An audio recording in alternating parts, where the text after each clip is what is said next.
Pues hermano, el Señor nos ha traído esta noche aquí. Vamos a estar en el estudio número 16. ¿Ven? En una serie dice 42, porque 42 desde que comenzamos este libro, que abarca un año. Pues sabe que la semana tiene, el año tiene 52 semanas, así que estamos en la semana 42, pero en el estudio número 16, en Mateo. Amén. El tema de hoy, como ven acá, las relaciones en el reino. Si sabe que el enfoque que hemos estado hablando en esta porción de estos estudios es un reino único, el reino de Dios. Pues en esta ocasión vamos a enfocarnos en cómo los que son parte del reino se llevan entre sí. Amén. Y otra forma de verlo es las expectativas del Señor respecto a los que forman el reino. Pregunta: ¿quiénes son parte del reino de Dios? Los hijos de Dios. ¿Y quiénes son los hijos de Dios? La iglesia. ¿Y cómo se formó la iglesia? Los que creen en Cristo Jesús, que fueron comprados con la sangre de Cristo Jesús. Amén. Y aclarando, ¿verdad?, el concepto popular de que todos somos hijos de Dios, pero no es lo que nos enseña la palabra. Amén. Fuimos hechos hechura suya originalmente, pero el pecado nos echó a perder. Venimos a ser a imagen de Cristo cuando venimos y creemos en Él, y Él nos salva y nos transforma y pone su Espíritu en nosotros. Amén. Y ese es, el Espíritu es el sello, el título de propiedad de que somos del Señor. La palabra Señor la llama las arras de la posesión adquirida, como quien dice es la garantía, el título de propiedad. En otras palabras puede ser como si fuera el anillo de bodas. Amén. Que el Señor ya se desposó con nosotros y va a celebrar las bodas en la boda del Cordero allá en la eternidad. Amén. Así que la iglesia está pendiente a ello, porque eso es lo que la iglesia añora: desposarse con Cristo, casarse con Cristo. Vamos a estar en el capítulo 18 y capítulo 19 de Mateo. Es el texto que abarca completo. Y hay un verso clave, que es el verso 2 y 3 de allá de Mateo 18. Para empezar a participar, ¿alguien lo quiere leer fuerte? Amén. Ahí está Rosana.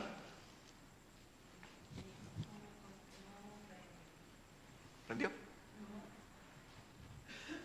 Cámbialo por este. Y este yo lo voy ajustando. Puede ser. Amén. ¿Cómo dice? Dice: y llamando Jesús a un niño, lo puso en medio de ellos y dijo: de cierto os digo que si no os volvéis y os hacéis como niños, no entraréis en el reino de los cielos. Si no os volvéis y os hacéis como niños. A mí se me parece, el Señor dice esto, se me parece a una conversación que tuvo con un caballero. ¿Te recuerda? Con Nicodemo. ¿Qué le dijo a Nicodemo? Mira, te tengo que decir, si de verdad, amén, amén, te tengo que decir que si uno no nace de nuevo, no puede entrar en el reino de Dios. Y entonces Nicodemo se pasmó,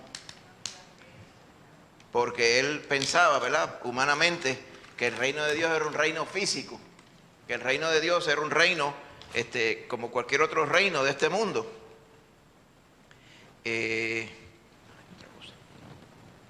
Y entonces, pues Nicodemo no lo pudo entender, porque el reino de los cielos, amén, es establecido mediante sus hijos que son salvos por la fe en el Señor Jesús. Amén. Así que no tiene que ver nada con lo humano ni lo físico, como pensaba Nicodemo. Aquí precisamente, cuando nos dice, y lo vamos a explorar más en detalle, cuando dice: si ustedes no se vuelven, o sea, no se dan vuelta atrás y se hacen como niños, no entrarán en el reino de los cielos. Amén. Así que no quiere decir que tenemos que volvernos infantiles, claro está, pero vamos a ver el aspecto mediante el cual, ¿verdad?, y desde el punto de vista de donde el Señor Jesús dice, tenemos que volvernos como niños. Amén. Rápido podemos pensar en la sinceridad de los niños, la honestidad de los niños, la inocencia, la total dependencia y fe de los niños. Amén. Por ejemplo, en sus padres, y demás cosas. Son atributos que ciertamente estaban en el corazón del Señor cuando el Señor decía estas cosas. Pero vamos a ir allá. Por eso es que es el verso clave, porque está hablando de cuáles deben ser las cualidades de aquellos, amén, que están en el reino de los cielos. Y esta es una de ellas. Vamos a ir más adelante y vamos a profundizar un poco más. Así que la verdad central, las enseñanzas de Jesús demandan, amén, que nosotros, que somos sus hijos, sus seguidores, amén, se relacionen unos con otros. Como dice, con sensibilidad y con disposición a perdonar. ¿Por qué hace énfasis sobre el perdonar? Porque vamos a ver aquí hasta cuántas veces perdonaré, es una de las porciones que vamos a ver. ¿Por qué se hace énfasis en el perdón? Porque vamos a tener diferencias, vamos a tener equivocaciones, vamos a ofendernos unos a otros. Entonces tenemos que tener la claridad de que el Señor nos está pidiendo. No vamos a estar en el reino y vamos a estar con diferencias. Amén. Porque uno de los aspectos de aquellos que están en el reino y del reino en total, que es un reino unánime. El mismo Señor decía, con aquellos que lo criticaban, decía, allá el reino de Satanás no puede ser un reino dividido, porque un reino dividido no permanece, ¿verdad? Imagínate, si ese es el reino de Satanás, imagínate cuán unido debe ser entonces el reino del Señor. Por lo tanto, las diferencias tenemos que tratarlas mediante la humillación y el perdón. Amén. Así que también incluye la faceta de la relación matrimonial. ¿Okay? Y eso vamos a tocar un punto de estos 4 puntos que vamos a estar cubriendo en esta noche. ¿Ok? Así que esto es lo que vamos a estar aprendiendo, Dios mediante, cómo deben ser las relaciones en el reino, las relaciones correctas según el punto de vista del Señor. Amén.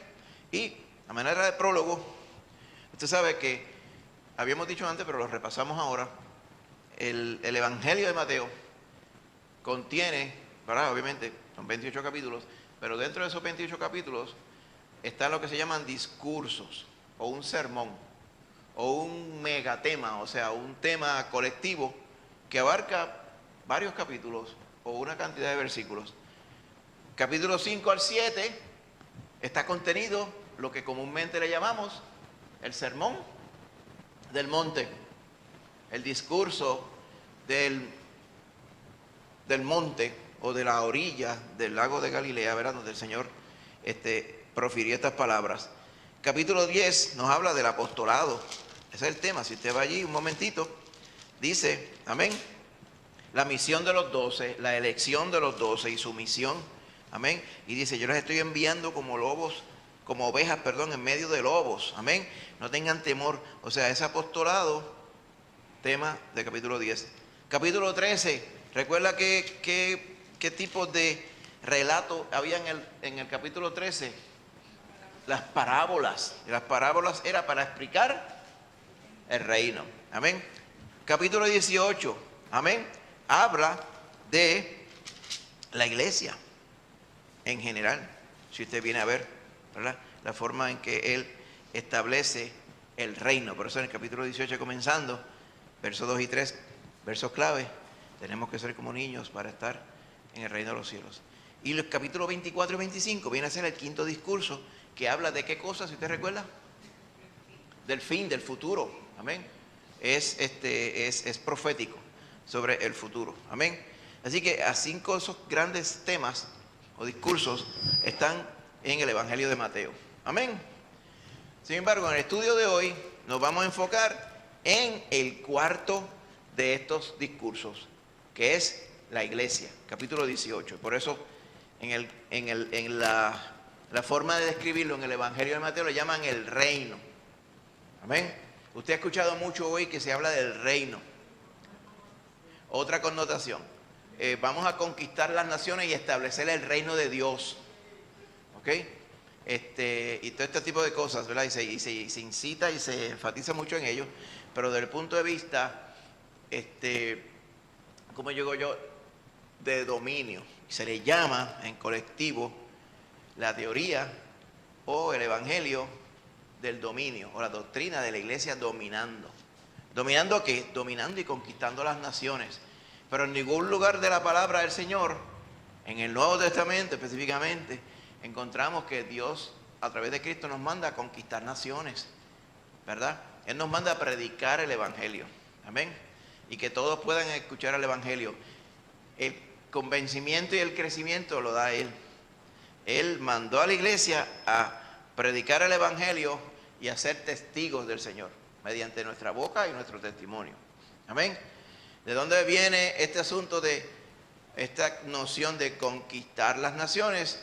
Viene de un concepto que se ha desarrollado, ¿verdad?, a través de una teoría de ciertos predicadores, ¿verdad?, de hace básicamente, esto no es nuevo, 100, 120 años atrás.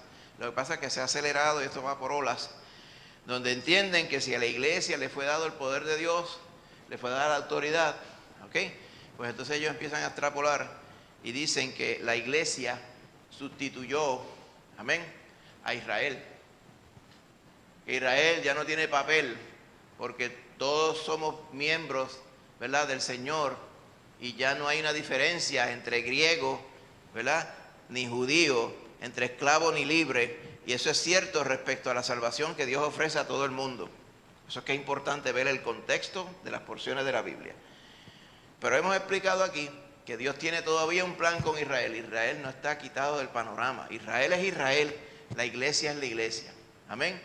Ahora Israel, en el capítulo 5 al 7 de Mateo, se le predicó acerca del reino de los cielos.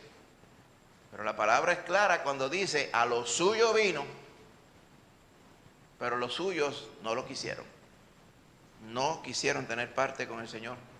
Por lo tanto, el Señor estableció su iglesia. Y lo que pudo haber sido el cumplimiento de lo que se le había prometido a los profetas sobre el Cristo, estableciendo su reino poderoso sobre la tierra, eso no ocurrió porque primeramente su pueblo no quiso. Entonces Él, su salvación, la ofreció a los que sí quisieron, Así que desde ahí en adelante, la función de la iglesia no es conquistar las naciones, es predicar el Evangelio. Así que, ¿por qué es importante esto? Hay personas que dicen, eso no es tan importante, después que uno cree en Cristo no hay problema. Sí, hay problema, porque eso empieza a empañar la mente y a enfocar a las personas en dedicar su tiempo y su fe e interpretarla a través de esa creencia. Y no, tenemos que ser bíblicos en la creencia. ¿Ven? Y que es bien importante que creamos así como está aquí. Así que el reino, cuando hablamos del reino, es el Señor, amén, no es el rey de este mundo, pero el Señor reina en nosotros, que somos su iglesia, somos sus hijos. Por eso es que Él puso su espíritu en nosotros, como confirmación de que somos de Él.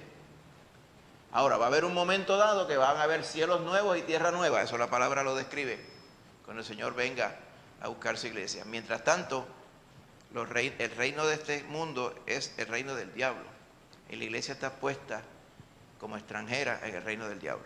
Así que quería hacer esa aclaración para que si alguno escucha la palabra reino, no piense que es que estamos aquí para establecer el reino de Dios en la humanidad, porque eso no es la realidad de lo que dice la palabra del Señor. El reino de Dios está en nosotros.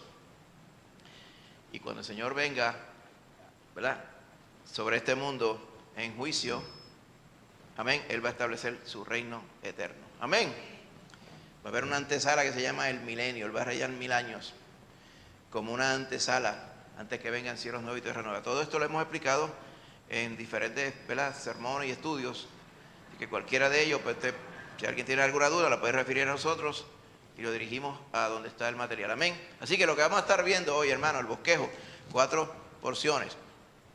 La grandeza en el reino. ¿Quiénes son los grandes en el reino? La advertencia contra las ofensas a los pequeñitos. Recuerda que son las relaciones en el reino. ¿Quiénes son los grandes? ¿Cómo debemos tratar a los pequeños? El perdón en el reino. Y por último, ¿qué enseña el Señor Jesús sobre el matrimonio? Parte de las relaciones en el reino. Amén. Así que es importante, ¿verdad? Como a nosotros nos agradan los mapas, saber dónde uno está, ubicarse, como uno dice, ¿verdad?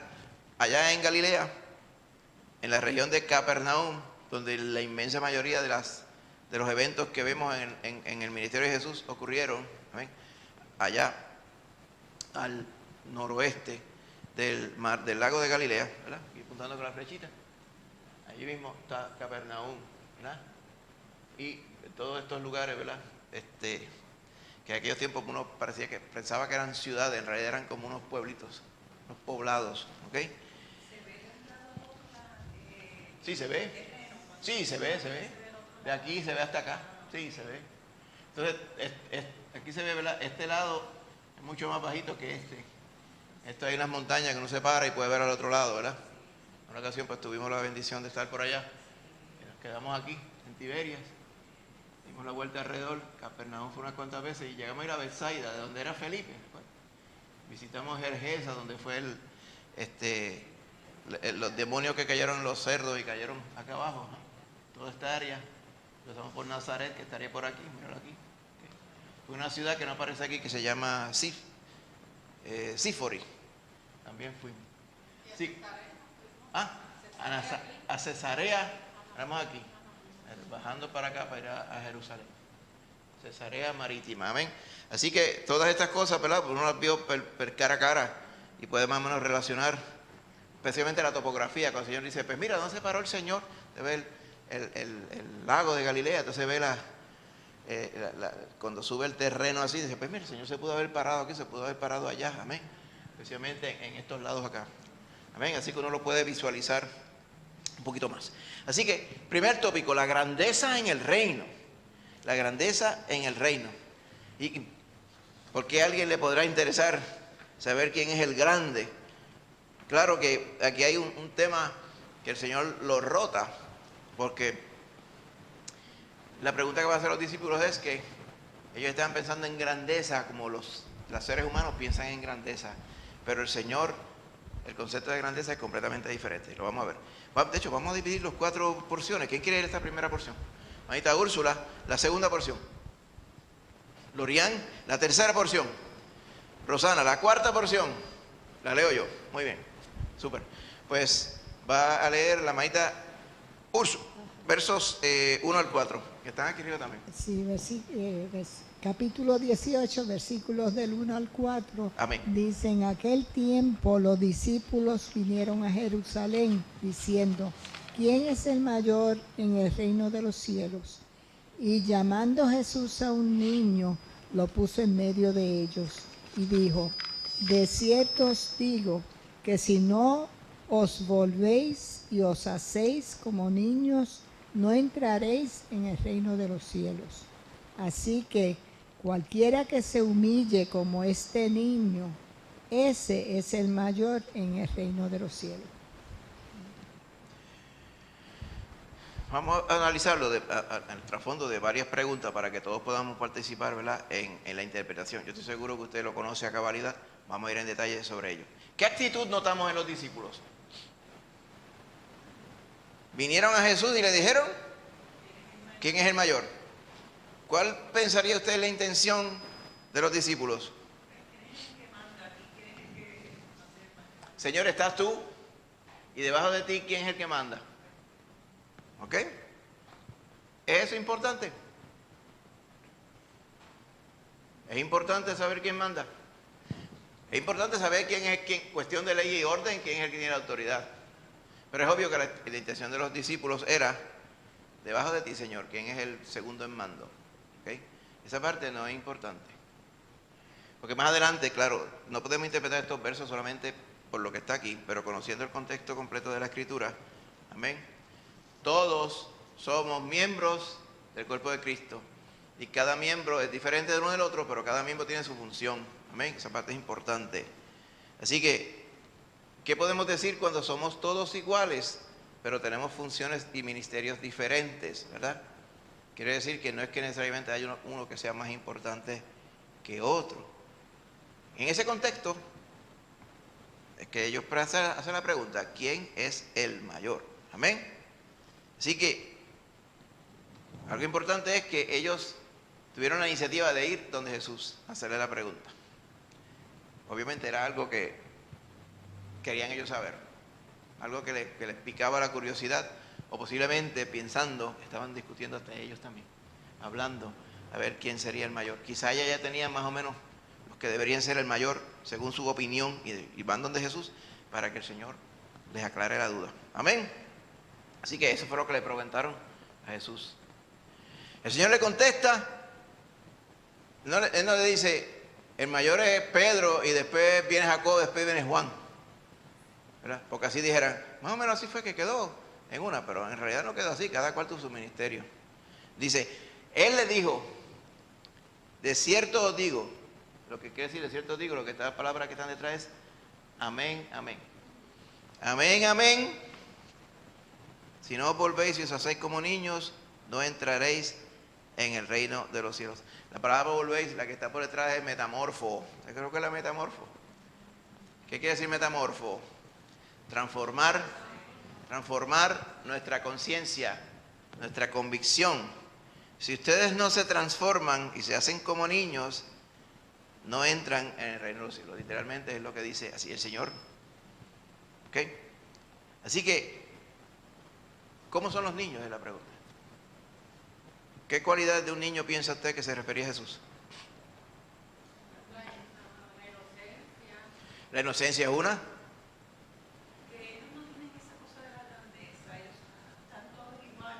Correcto, es correcto. Ellos no tienen esa iniciativa que tenían los discípulos para preguntarle al Señor que quién es el mayor. Ellos simplemente pues, coexisten y nadie está con ese pensamiento de que quién es el que manda aquí en realidad.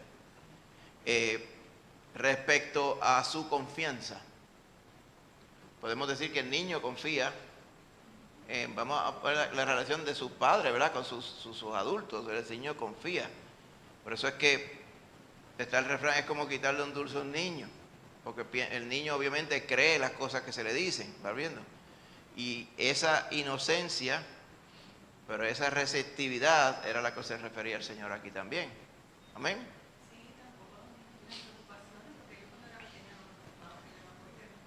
De nada, no se preocupa de nada, exacto, es muy cierto. Así debería ser la relación de los hijos de Dios con el Señor, amén. Así que entre todas esas cualidades, la pregunta que yo hago, ¿estaría incluida la irresponsabilidad? No, ¿por qué? Estamos hablando de niños, pero las cualidades de niños que son imitables y aplicables a los adultos. El adulto está llamado, hago esta pregunta porque el adulto tiene cualidades que son buenas, que también deben prevalecer. Amén. Pero adoptando y sin dejar de perder de vista las cualidades de los niños que hacen que cada uno de nosotros sea más a la imagen de Cristo. Amén. Los niños pues no necesariamente tienen el cuidado de hacer todas las cosas exhaustivamente porque son niños, ¿verdad? Los niños muchas veces se equivocan en su juicio, son ignorantes. La Biblia no nos está diciendo, ni Jesús tampoco, que nos hagamos ignorantes como los niños, ¿ok? Puede que haya un niño que se malcríe porque quiere seguir jugando y no es el tiempo de jugar, no entiende que cada cosa tiene su tiempo, pero no ha madurado. No es ese el tipo de comportamiento que dice el Señor. Más bien es la predisposición a creer, a someterse y a ser sencillo en espíritu. Amén. Muchas veces cuando notamos, ese es un muchacho malcriado, ¿ok? Porque se cree que se lo merece todo, ¿verdad? Si dijéramos así de un niño, es porque obviamente esa sencillez, amén, y la forma correcta de pensar, por no disciplinarlo correctamente, va tomando la noción de que si él o ella no recibe las cosas que espera, pues puede manipular para recibirlas, ¿verdad? Ya ahí entonces empieza a corromperse la mente del niño pensando como muchos adultos hacen, que manipulan las cosas para lograr lo que quieren. Así que el Señor estaba hablando de un niño, ¿verdad?, en su momento más puro y espectacular. Niños, ¿verdad?, que le creen al Señor, amén, le creen a sus padres, se someten a sus padres y son sencillos de espíritu, amén. A eso es que se refería el Señor con hacerse como un niño. Porque piensen qué era lo que podía haber en el corazón de los discípulos. Podría haber arrogancia, posiblemente. Podría haber comparación entre ellos, seguramente. Amén. Podrían estar perdiendo de vista lo que era importante. Claro. este aspecto no es importante, quién es el más importante. Ahora, el Señor le aclara y le dice, ¿quién, verdad, es el mayor? Amén. El Señor no le contesta la pregunta sobre el mayor, pero le dice, infiere que todos son mayores, son iguales en el reino de los cielos, porque lo que lo define es nuestra fe. Amén. Y esa fe es la que debe modular nuestra vida. Amén. ¿Hay otra pregunta? Hermanita Rosana. Ajá.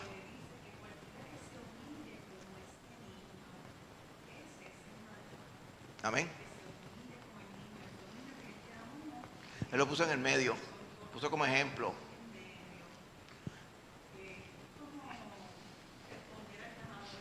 Amén. Sí, exacto.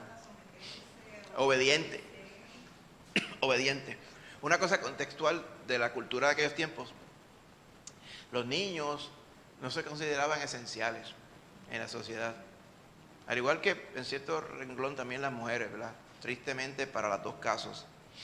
Y en aquella época, pues el niño era, pues, se atendía, pero no era lo más importante. Y eso no era solamente en aquella época. En la época aquí también, cuando usted busca la época aquí, en los tiempos de los 20, los 30, los 40, los niños, pues los adultos deparaban para ellos, estoy diciendo casos en general, ¿verdad? No todos. Pero entonces el énfasis no era en tener los niños bien puestos, era pues hay otras cosas más importantes que los niños. Eso con el tiempo fue cambiando, era esa percepción, gracias a Dios. Pero en aquellos tiempos era una cosa inaudita que el Señor pusiera un niño en el medio y le dijeran, usted tiene que ser como este niño que está aquí. O sea que era algo bien impactante para ellos. Así que el Señor estaba viendo cómo el niño obedece, cómo el niño cree, cómo el niño se humilla. Amén. Porque el niño se humilla y obedece. Cuando uno obedece es que uno está por debajo de el que nos manda, que en este caso es el Señor. Así que ¿por qué el que se humilla es el mayor en el reino de los cielos? Según el contexto que el Señor Jesús nos está explicando aquí.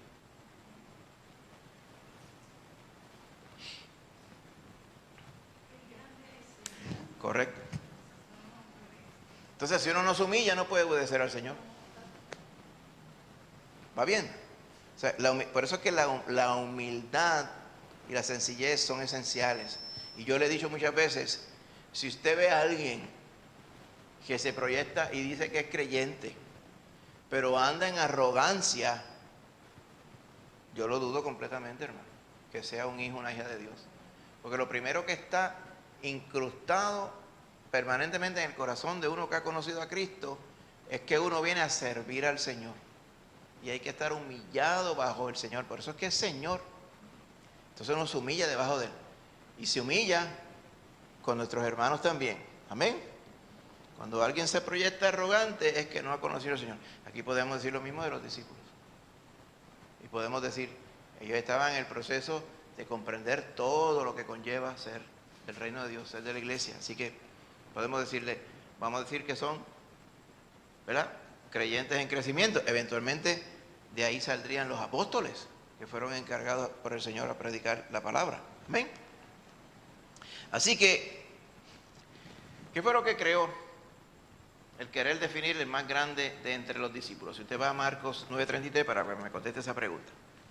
Según Marcos 9:33, ¿qué creó este asunto de querer definir quién es el mayor? Amén.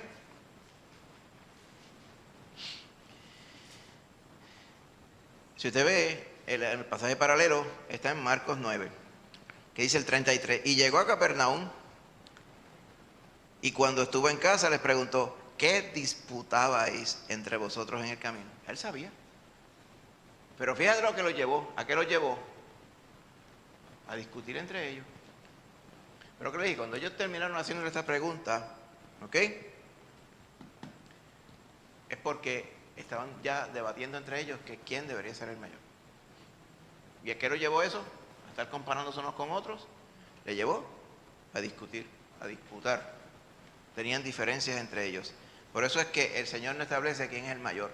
El Señor establece cómo deben ser los que son parte de su reino. Nosotros que hemos sido salvos por Cristo, sometidos y humillados todos. El grande es Él. Amén.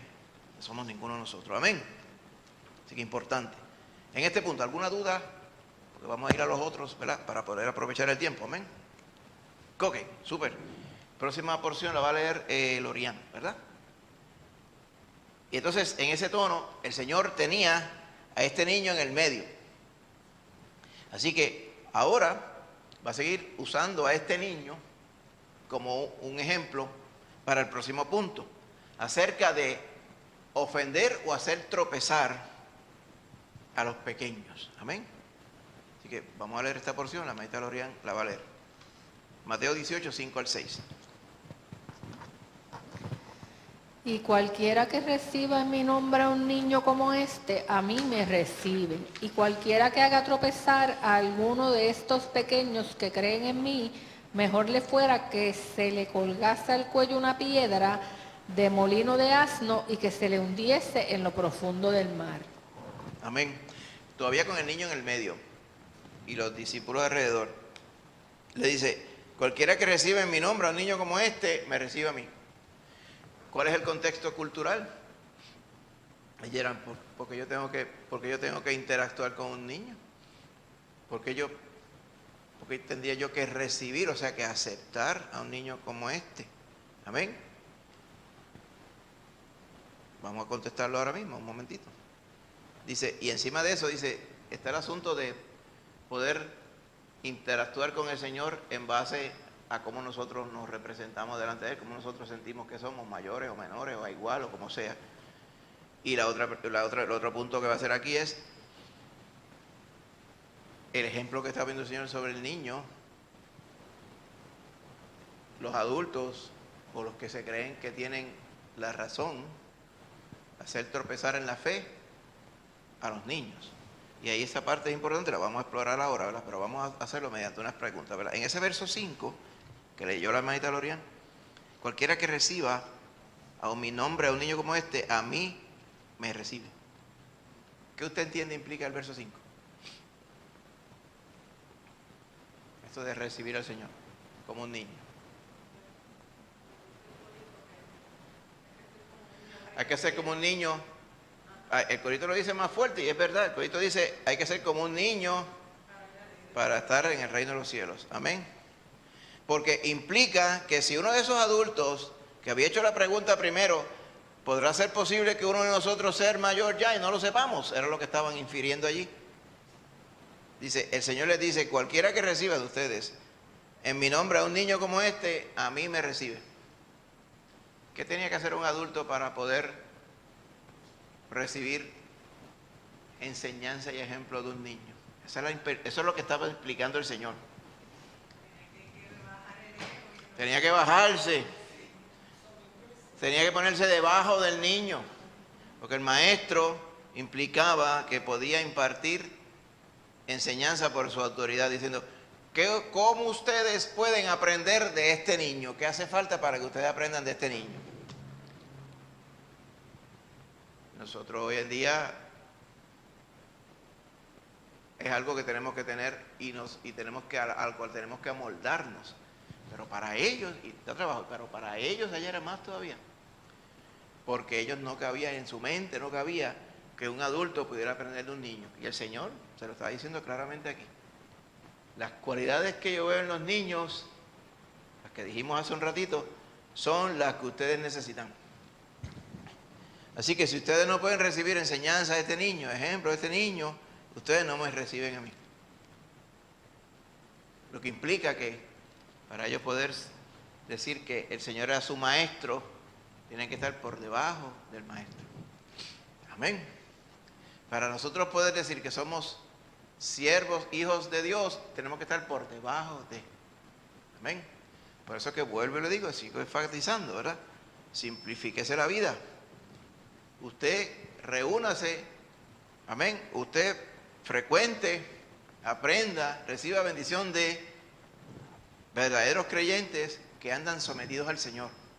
Porque ahí es que fluye la bendición, el Espíritu de Dios se mueve entre los creyentes y su palabra se hace viva y eficaz. En cuanto usted vea una sensación, una radiación de pedantería en algún sitio, usted sálgase de ese círculo y venga, amén, a estar con los hermanos que son sencillos en la fe, humillados delante del Señor. Allí está el Señor. Amén. Porque es imposible, bajo estos conceptos claros que explica el Señor, que un cristiano sea prepotente. Amén. ¿Qué nos dice esto acerca entonces de la arrogancia y la prepotencia, como le estaba diciendo? No tiene parte en el creyente. Inclusive es una señal, es un indicador. Es un indicador de que realmente esa persona no ha conocido al Señor. Y yo estoy hablando de momentos en la vida, que de momento uno venga y se ponga trotón con el Señor. Uno, de momento en ese proceso de crecimiento, que uno pueda pensar que como que esto como que no, esto como que del Señor, esto que vino del Señor, como que yo no tengo problema con esto, ¿verdad? Pues puede ser ese momento de debilidad que una persona tenga. Eso puede venir a nuestra vida. Eso vamos en oración y el Señor nos va a moldar. Lo que me refiero es cuando hay una persona que se proyecta siempre como que está por encima de los demás. Como que todo el mundo tiene que aprender de él. Y lo proyecta y se ocupa en vociferarlo a sí mismo. Cuando usted ve a personas así, ¿verdad? Dedique su tiempo a cosas mejores. Ahora bien, Salmo 51, 17 dice, los sacrificios de Dios, o sea, el holocausto que Dios le gusta, son el espíritu quebrantado. Los que escuchaban los salmos, especialmente el Salmo de David, Salmo 51, amén. El contexto del Salmo es cuando el Señor pecó, ¿verdad?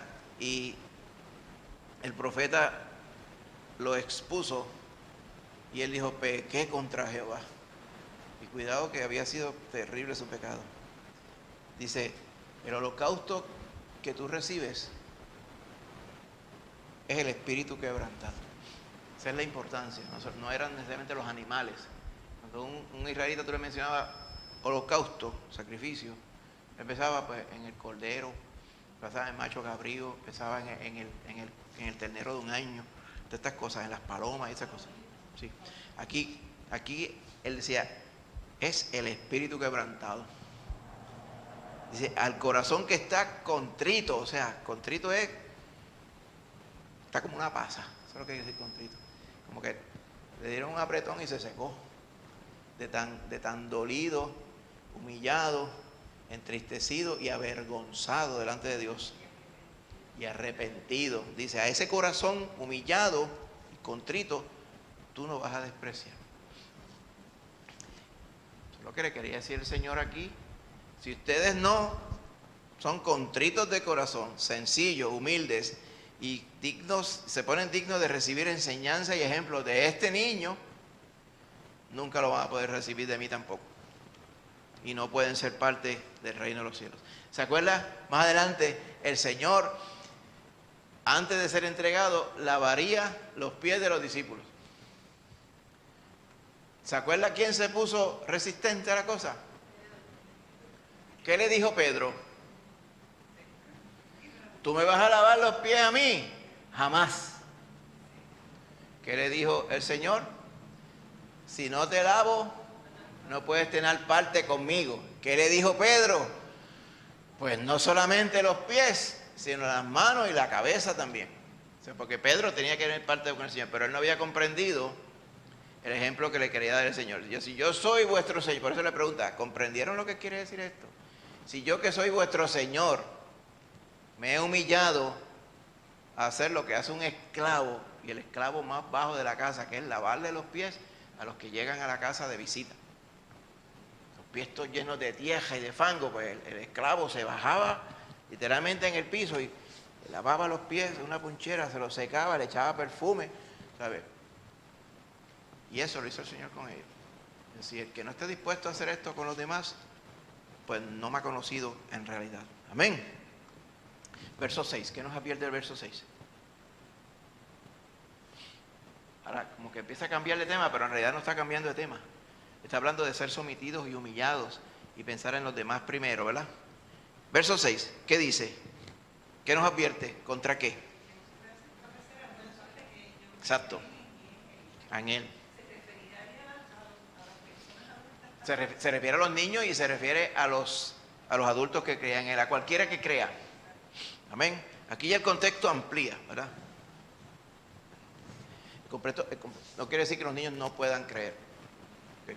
Los niños pueden creer, pero tienen que tener una edad para estar convencidos de que el Señor es real, ¿verdad? Es que hay un punto, ¿verdad?, que en algunos otros círculos cristianos se debate y dice, los niños creen, los bebés que ni aún caminan creen, pero no es el creer para salvación como estamos implicando aquí, ¿ok? Esa parte quería aclararla, ¿verdad? Porque cuando habla de pequeños, está hablando de niños, pero está hablando de niños que pudieran estar, ¿verdad?, en control de las cosas decisionales de ellos. Por lo general, ese niño que estaba allí debe ser un niño de 5, 6, 7, 8 años posiblemente, ¿verdad? Y encima de ello, está extrapolando y hablando de los que son del reino de los cielos. No son únicamente los niños que son del reino de los cielos, están todos los adultos que han creído, los cuales deben ser como niños. Y por eso aquí él lo generaliza y habla de estos pequeños, literalmente de los niños que tenía allí, pero también de los creyentes. Está hablando de qué cosa, de no hacer tropezar a nuestros hermanos. ¿Cómo hacemos tropezar a nuestros hermanos? Dando mal testimonio, ¿sí? Y eso lo podemos dando mal testimonio, claro está. Y eso tiene tantas formas de manifestarse. Amén. O sea, que los hermanos nos vean, ¿verdad?, comportándonos como no se comportaría, ¿verdad?, alguien del reino. Que no perdonemos, que hagamos daño, que estemos cometiendo pecado impunemente delante de ellos y llamándole bueno a lo malo y a lo malo bueno. Tantas cosas que podemos usar para hacer tropezar al hermano. Dice, cualquiera que haga tropezar a uno de estos pequeños, de los cuales ustedes tienen que estar dispuestos a aprender, y cuando lo tomamos en el contexto de que pequeños somos todos del reino de los cielos, cuando usted piense que de esos de los cuales usted debe aprender y tomar como ejemplo para su vida cristiana, si usted hace que tropiecen en su caminar conmigo, mejor es que usted se amarre una piedra de molino de asno. ¿Por qué dice molino de asno? Porque había unas piedras de molino que eran modelos chiquitos, que lo usaba la dama, la mujer en la casa. Eran dos piedras, una de ellas con un boquete y una ranura. La de abajo tenía una ranurita y la de arriba tenía un boquete en el medio. Por ahí esa ranura por el boquete echabas la semilla, la das vuelta con la mano, según iba moliendo iba cayendo en un recipiente. Una piedra de molino de asno había una zanja grande, ¿verdad?, grandísima, y una rueda grande que corría por ahí. A través de la rueda había un palo y el asno por fuera de todo eso caminaba. Era tan grande que hacía falta un asno.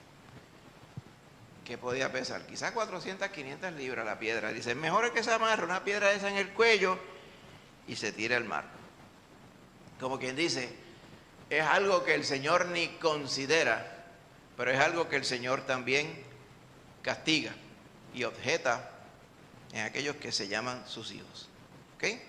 Así que es importante que nosotros consideremos que nosotros somos guarda y ejemplo de nuestros hermanitos. Hermanita Úrsula. Sí, que eso se parece también a lo que Josué estaba dando en el estudio. Ajá. Que pues que el que come carne y el que no come, que como quiera, si hay un hermanito débil, tenemos que ser cuidadosos y respetuosos porque le puede afectar Cierto. a su fe.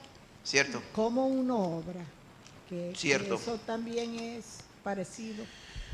Tiene que ver con el mismo tema. O sea, Pablo dice, ¿por qué por tú tener libertad con lo que tú quieras coger va a hacer que se pierda mi hermano? El sentido de perderse no es que va a perder y se va a perder eternamente. Es que en el sentido de la palabra pierde, ¿verdad?, en ese contexto, griegamente, es que tropiece. O sea, que su fe se afecte y se eche a perder porque tú le diste un mal ejemplo, porque las cosas que por conciencia él no comería, tú te las estás comiendo. No tuviste esa consideración. Amén. ¿Por qué? Porque puede haber sido un descuido, pero también puede haber sido, el Señor conoce todas las cosas, que tú pensabas, yo hago lo que yo quiera, no tengo que dar cuentas a nadie. Si Él que crezca Él, ¿verdad? Si eso crece en nuestro corazón, pues eso se llama pedantería. Precisamente lo mismo que está objetando el Señor aquí. Y allá en ese verso 6, amén, lo que nos infiere es que tenemos que estar velando por nuestros hermanos. Si usted va a Génesis 4:9, usted casi está seguro que es lo que está allí. ¿Qué usted cree que es lo que dice Génesis 4:9? Eso mismo.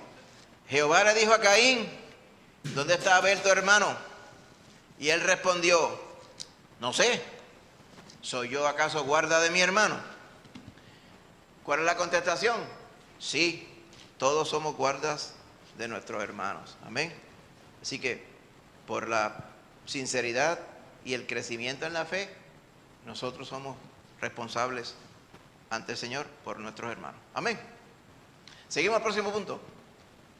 Vale, la hermanita Rosana, el perdón en el reino. Y no vamos a hablar del hijo pródigo, es que aquí vemos el ejemplo de perdón es el papá y el pródigo, ¿verdad?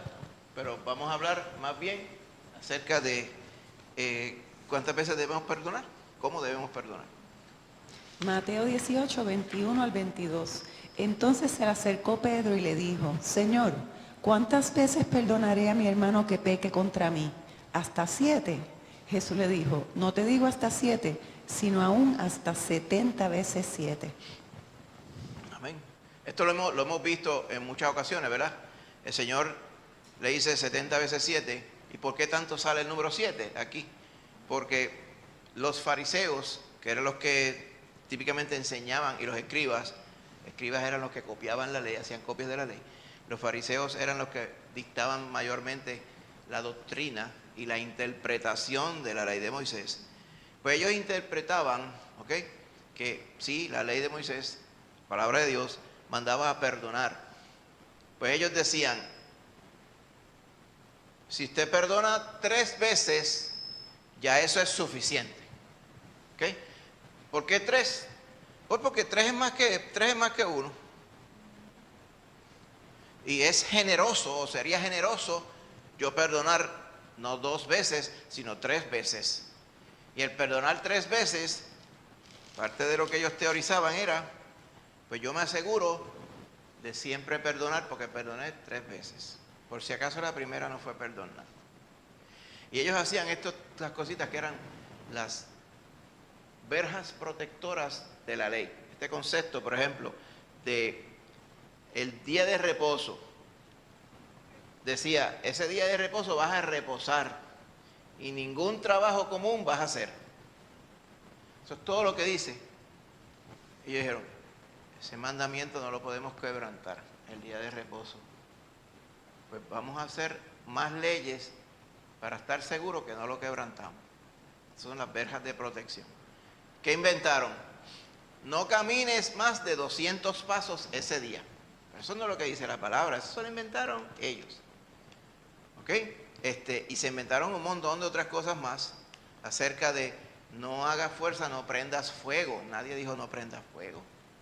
Hoy día, te vaya a Israel y los ascensores el día sábado están en automático. El ascensor va parando, ¿ok?, en diferentes pisos. ¿Por qué? Porque usted no puede trabajar. Trabajar para ellos sería apretar un botón en un ascensor. ¿Qué se llaman eso? Se llaman las verjas protectoras. En ningún momento dice que no hagas ese tipo de esfuerzo. Además, apretar un botón es hacer trabajo. Pienso yo que más trabajo es caminar. Pues para eso te quedas acostado en la cama todo el día. O sea, que son cosas hechas por los hombres. En este caso, dijeron, una vez nos manda a perdonar la Biblia. Vamos a decir 3 veces. Con eso estamos seguros. Pero entonces, si nos preguntamos qué era entonces lo que estaba pensando Pedro cuando le pregunta a Jesús, ¿cuántas veces voy a perdonar a mi hermano que peca contra mí? ¿Cuándo le dijo? 7. ¿Y por qué le dijo 7 en vez de 3? 7 es mayor. Nosotros vamos a hacer 7. Allá los fariseos dicen 3, nosotros vamos a hacer 7. ¿Qué era lo que estaría en el corazón de Pedro? Con 7 está más que bien, más que suficiente. ¿Ok? Ahora bien, en Mateo 5:38 hay una porción de la ley que está allí. que es la ley de la igualdad. Oísteis que fue dicho, ojo por ojo y diente por diente. Y muchos dicen, wow, qué ley más mala esa. Pero en realidad no es que era mala, era la ley equitativa. Porque ¿cuál es la tendencia humana? Si a uno le pisan un pie, la tendencia humana es meterle con un palo por la cabeza. No es pisarle el pie, es cobrársela magnificado. Porque esa es la tendencia humana. Cuando es ojo por ojo, diente por diente, decía, allá vino aquel, hizo pecado y le robó una gallina al vecino. El vecino no va a robar 4, va a compensarlo con una gallina. Y el perdón entre ellos, eso es lo que establece esta ley, ¿verdad? Y esta ley es esencial porque así es que se supone que están establecidas las leyes jurídicas de prácticamente casi todos los países, basado en este concepto de la palabra del Señor. Así que, si esto dice ojo por ojo, diente por diente, ¿ok? ¿Qué de lo que decía, qué es lo que debería ser el concepto del perdón? Debe ser, yo voy a perdonar, porque de la misma forma que me ofendieron a mí, podría ser yo que ofendiera. Así que no podemos decir, siempre me van a ofender a mí, por lo tanto yo siempre voy a ser el que tengo que perdonar. Posiblemente al que van a tener que perdonar es a mí, y en muchas ocasiones van a ser así, ¿ok? Ahora, ¿por qué este asunto de estar contando? O sea, uno puede estar contando cuántas veces uno va a perdonar. Si Pedro estuviera, como preguntamos aquí, contando hasta 7 veces para perdonar, dice, estoy loco por llegar a las 7 para no tener que perdonar más nada. ¿Es acaso eso lo que el Señor quiere que esté en nuestro corazón? No. Entonces, tenemos que ser realistas y pensamos, ay, entonces voy a estar siempre tener que estar perdonando a la persona que viene y me hace lo mismo, me hace lo mismo, me hace lo mismo, me hace lo mismo. La contestación bíblica es sí. Pero hemos explicado, si usted está frecuentando algo, una persona o algo que siempre está incidiendo con esto y está como que obviamente aprovechándose de estas cosas, pues mire, no se relacione más con esa persona. Usted sabe que está con una persona que siempre está mintiendo.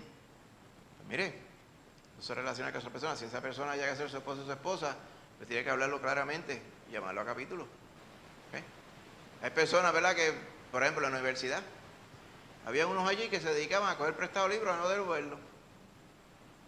Mire, esos libros son caros. Siempre han sido caros. En aquellas ocasiones se decían, mira, un libro me costó 25 pesos. Sí, pero eso fue hace 45 años. Esos 25 pesos de allá para acá, ahora son mucho más caros. Pero mira, muchas veces uno estaba bien pelado por tener que comprar el libro, entonces lo prestaba y el fulano se quedaba con él. Ahí se me perdió. Y había algunos que tenían esa costumbre allí. Pues mira, hicieron sabiamente las personas. Se regó la voz, persona es un irresponsable, no le prestes nada, que vaya y compre. Y si no, que se cuelgue, porque en aquellos tiempos no habían libros electrónicos ni nada, había que tener un libro. Así que uno tiene la forma de actuar sabiamente para estar fuera de esos círculos donde uno ve que lo que hay son ofensas y pecados, uno puede estar fuera. Pero de nuestra parte está el perdonar. En el perdonar hay bendición y hay sanidad de nuestra alma. Amén.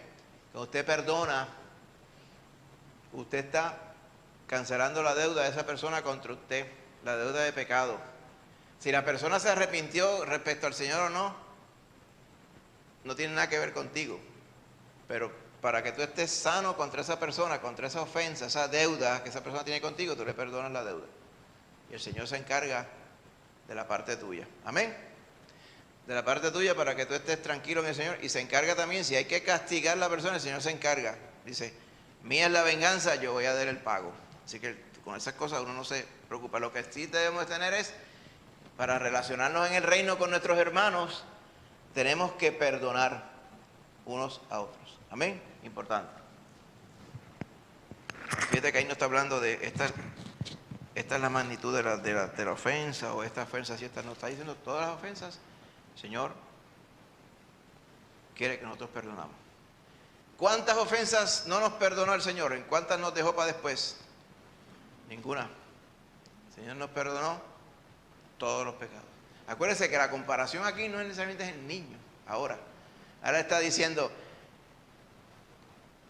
cuando alguien viene a mí para perdón de pecados, ¿cuántos pecados yo le perdono? ¿Cuál es mi cuota? Todos.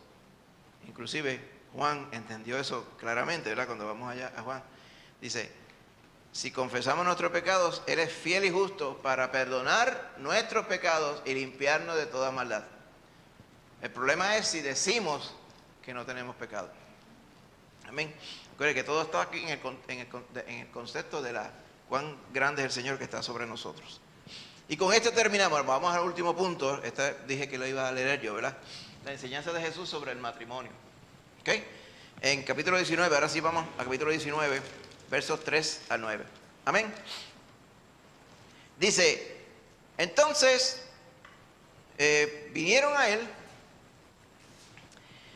los fariseos tentándole y diciéndole, ¿es lícito al hombre repudiar a su mujer por cualquier causa? Él respondiendo les dijo, ¿no habéis leído que el que los hizo al principio, varón y hembra los hizo? Por esto el hombre dejará padre y madre y se unirá a su mujer y los dos serán una sola carne. Así que ya no son más dos, sino una sola carne. Por tanto, lo que Dios juntó, no lo separa el hombre. Le dijeron, ¿por qué pues mandó Moisés dar carta de divorcio y repudiarla? Él les dijo, por la dureza de vuestro corazón, Moisés os permitió repudiar vuestras mujeres, mas al principio no fue así. Y yo digo que cualquiera que repudia a su mujer, salvo por causa de fornicación, y se casa con otra, adultera. Y el que se casa con la repudiada, adultera.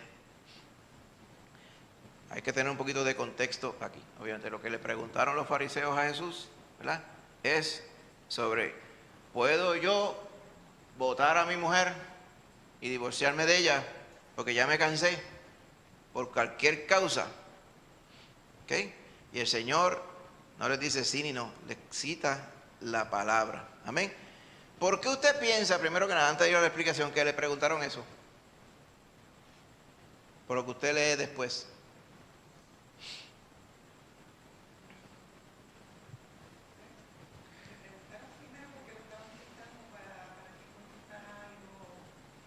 Sí.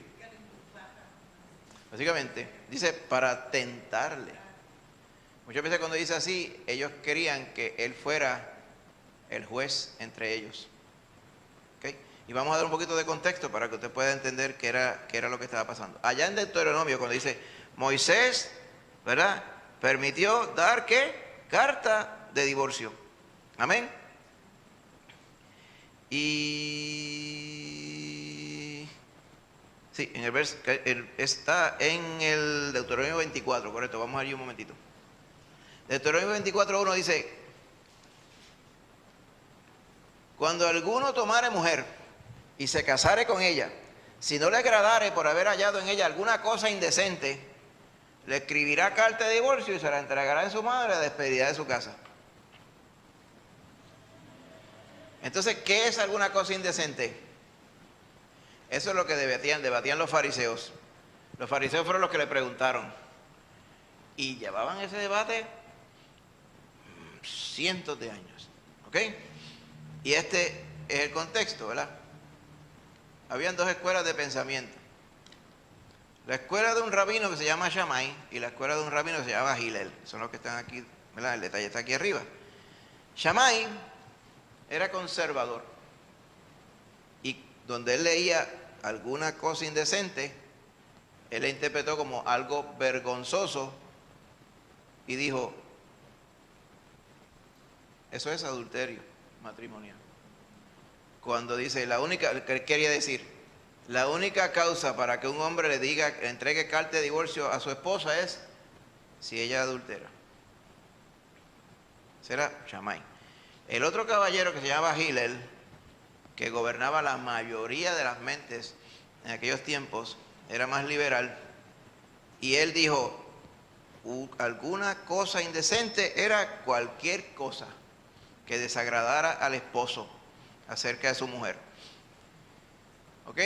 Y en la Mishnah judía, que es la interpretación de la ley y la redacción de las costumbres rabínicas de aquellos tiempos, se redacta cosas que ellos consideraban eran algunas cosas. Quemar la cena era una de ellas. Esto parece un chiste, pero era así. Que se le vieron las rodillas en público, que estaba hablando con unos hombres en público. Por cualquier cosa que desagradara a su esposo, la comida le quedó mala, cosas así. Pues eso era suficiente para que le diera carta de divorcio. ¿Ok? Los fariseos querían que el Señor dijera lo que dijo Shammai es correcto o lo que dijo Hillel es correcto. Ahora, por lo que contesta el Señor, parecería que él se iba más con lo que decía Shammai, ¿verdad? Porque en el verso 9, él lo dice, cualquiera que repudie a su mujer, a menos que sea por causa de fornicación, o sea, adulterio, y se casa con esa, adultera. Así que parecería como que él estaba dando razón a los que eran los shamaitas, o como le llamaran, ¿verdad? Pero la realidad, ¿ok?, es que él estaba elevando todo, ¿verdad? Y dando el contexto claro de que la unión entre esposo y esposa es inseparable. Esta parte ellos no lo habían considerado así. Y lo dice claramente en el verso 5, como tal. ¿Ok? Así que los fariseos aquí querían usar a Jesús como juez. Lo que diga Jesús, vamos a ver qué nos dice ¿verdad? Pero por eso el Señor lo llevó entonces a Génesis 2:24, ¿verdad? Lo que vemos aquí, creo que está en el verso 5, dice, ustedes no han leído lo que hizo el Señor al principio, que los hizo varón y hembra, amén, para que se casaran. Dice, y por esto el hombre dejará padre y madre y se unirá a su mujer, y los dos serán una sola carne. Esa parte es súper importante, amén, hermano. Así que siendo una sola carne, se implica lo que dice allí, el hombre no lo debe separar. Hoy en día pues se citan estas porciones bíblicas, ¿verdad? Cuando se celebran matrimonios por lo menos basados en el concepto bíblico, o por lo menos queriendo hacerle caso, o por lo menos decir que le hacen caso a la palabra. Pero la realidad es que los matrimonios se disuelven. Se disuelve el matrimonio como si cual cosa. Y se vuelven a casar. ¿Ok? Recuerdo en una ocasión una persona, ¿verdad? Mano en Cristo me dice, mira, se había predicado con esto unas cuantas veces y un día viene y habló conmigo. Y mira, yo tengo esta preocupación porque pues, yo me divorcié y me casé. Y me divorcié, ¿tú te casaste? ¿Por qué te divorciaste? Pues me divorcié. Pues, no era por adulterio. Se divorció porque pues se cansaron. Entonces él se divorció y se casó de nuevo. Y yo, pues tú estás en pecado. Tú humillaste ante el Señor y le pediste perdón. Entonces me miraba como que había pasado mucho tiempo, y que el tiempo no hace que las cosas se borren. Se supone que tú, si ahora te das cuenta que pecaste, pues tú ve y humíllate ante el Señor y pide perdón.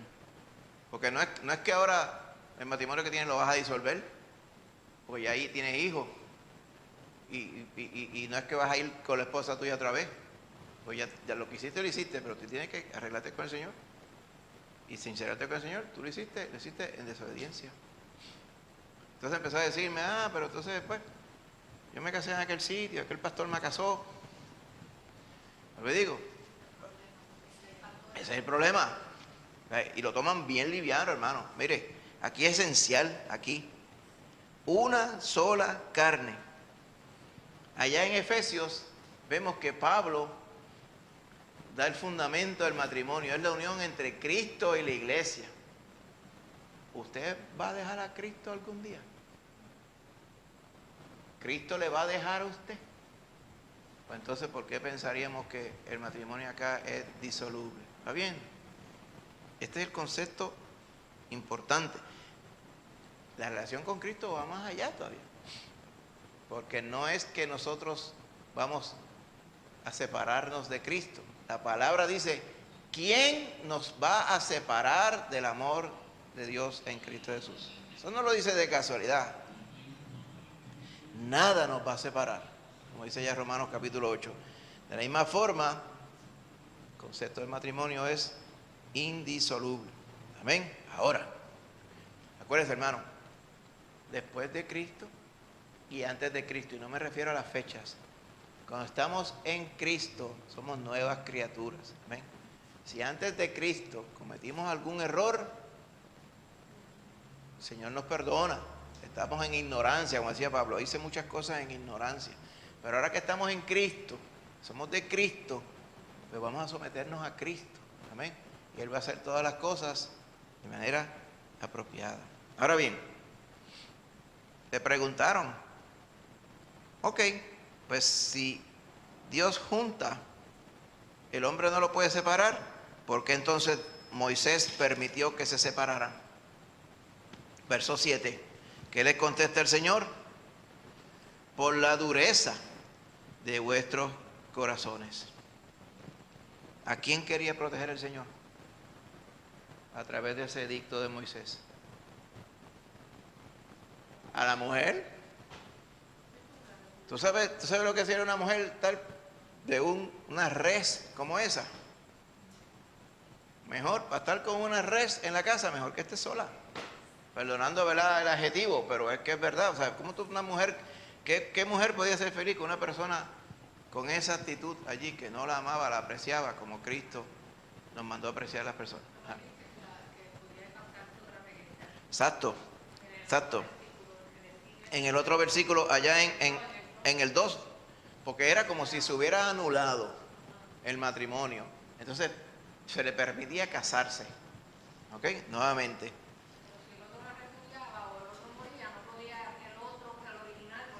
Exacto. Si ella después quedaba libre porque falleció, quedaba viuda, no podía venir el primero que la había denigrado, decir, ahora voy yo de nuevo. No. Sí, porque, y es por la dureza, en otras palabras, por el pecado y la poca vergüenza que había en el corazón de ustedes, el Señor decidió defender a la mujer indefensa en aquellos tiempos. Amén. Así que no es que no, se van a divorciar así, como si eso fuera cualquier cosa. Importante. Si vamos a estas preguntas para terminar el tema, ¿ok? Según Jesús, ¿cuál es la única razón válida para divorciarse? El adulterio, porque el adulterio destruye la santidad y la unidad del matrimonio. Y es por eso que el Señor lo considera de esa forma, ¿ok? ¿Qué comete el que se casa con alguien que se divorció por adulterio? No por adulterio. Ah, que se divorció no por adulterio, perdón. ¿Adulterio? Porque el que se divorció no por adulterio, ante los ojos de Dios está casado todavía. Por eso digo, correcto. Y pues, no hay reversa. Hay que ir al frente, humíllense delante del Señor, pida perdón al Señor, para que el Señor bendiga su unión, porque es la realidad. Porque, imagínense, no puede ser así. Ahora, es importante. Por eso digo, y es que yo le digo, son congregaciones. Y lo presentan allí y todo el mundo se lo celebra y se lo da por bueno. Y no creen que están pecando porque no les enseñan, según la Biblia, lo que realmente la palabra del Señor enseña.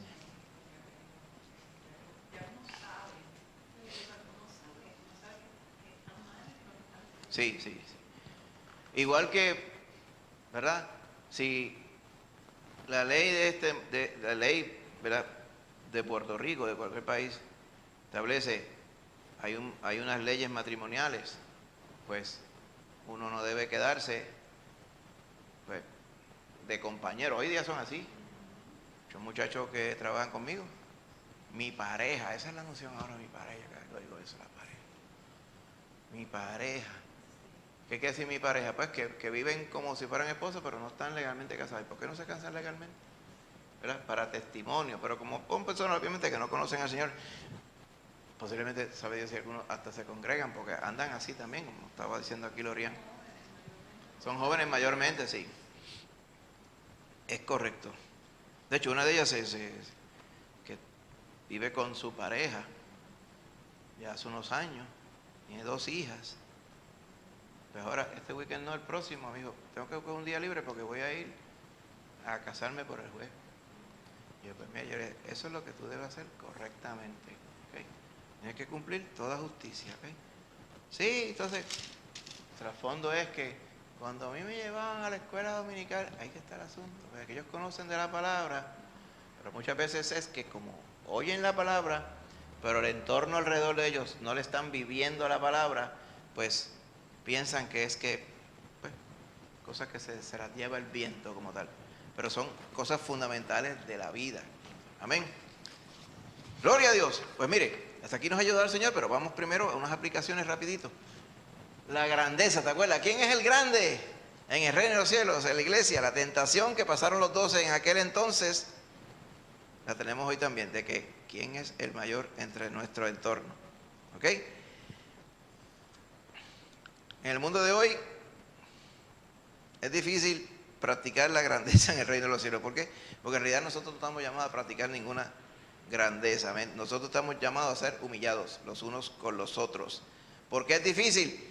Porque el mundo nos enseña lo contrario. El mundo nos enseña que hay que sobresalir y hay que tomar liderato. Sí, hay que tener liderato, pero no es imponerse sobre los demás. En el mundo valora mucho este tipo de cosas, ¿verdad? Esta agresividad, por así decirlo. Los pequeños en la iglesia, los niños, los jóvenes, los adultos, los desesperados, los olvidados y los demás, nunca debemos tenerlo en poco en la iglesia. Todos somos miembros del cuerpo de Cristo, ¿ok? Si alguien está alejado, si alguien está frío, si alguien ha tropezado, ¿ok? Todos ellos, el Señor les ama de la misma forma que nos ama nosotros, ¿ok? Entonces, el Señor nos llama a restaurar cuando quieren ser restaurados, que ahora a veces puede haber personas que a lo mejor no quieren ser restauradas, pero sí deben estar claros en su corazón de que la iglesia, el cuerpo de Cristo, les ama y quiere restaurar la relación. Amén. Nosotros no vamos a enajenarnos de ellos. Del perdón, estaba hablando del perdón en la iglesia. Amén. Así que, cuando digo la parábola del siervo malvado, ¿usted se acuerda del siervo malvado, esa parábola? El Señor le perdonó a él una deuda que era supermillonaria. Y cuando él le tocó perdonar la deuda del otro, que lo que le dio eran como $100, no se la quiso perdonar y lo echó a la cárcel. ¿Okay? Tenemos que ver cuánto el Señor nos ha perdonado. Bienaventurado el varón cuya transgresión ha sido perdonada y cubierto su pecado. Amén. Y no debemos retraer ni retenerle el perdón a nadie. Y por último, la enseñanza sobre el matrimonio. Amén. El propósito de Dios con el matrimonio es que no se disuelva. Porque los esposos tipifican la relación entre Cristo y la iglesia. En ninguna intención del Señor está disolver la relación que hay entre Él y los que Él compró con su sangre. Amén. Por eso en Efesios 5:25, ¿verdad? Maridos, amad a vuestras mujeres, así como Cristo amó a la iglesia. ¿Qué hizo Cristo? Cuando amó a la iglesia, se entregó a sí mismo a ella. El esposo, cuando ama a su esposa, se entrega a sí mismo para ella, amén, para todas las cosas. Esa parte es esencial. Amén.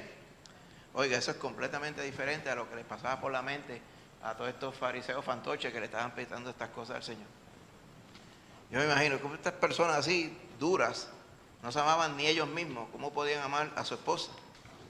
Pobres esposas, bendito. De la mayoría de ellos allá, las tenían malas de verdad. Por eso fue que el Señor le dijo y le permitió a través de Moisés a estas personas duras de corazón, pues vamos a ayudar a las mujeres para que no tengan que estar con ellos eternamente. Y les permitió entonces darle carta de divorcio y poderse casar con alguien, por la gracia de Dios, que fuera alguien que les amara. Habían personas buenas. ¿Qué usted cree, por ejemplo, de Boaz?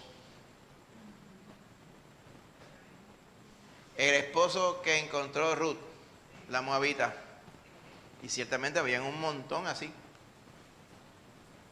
Pero por ejemplo, habían otros también que eran, por ejemplo, Nabal, el de Abigail. Que Nabal lo que quería decir era necio. Ese era el apodo del varón.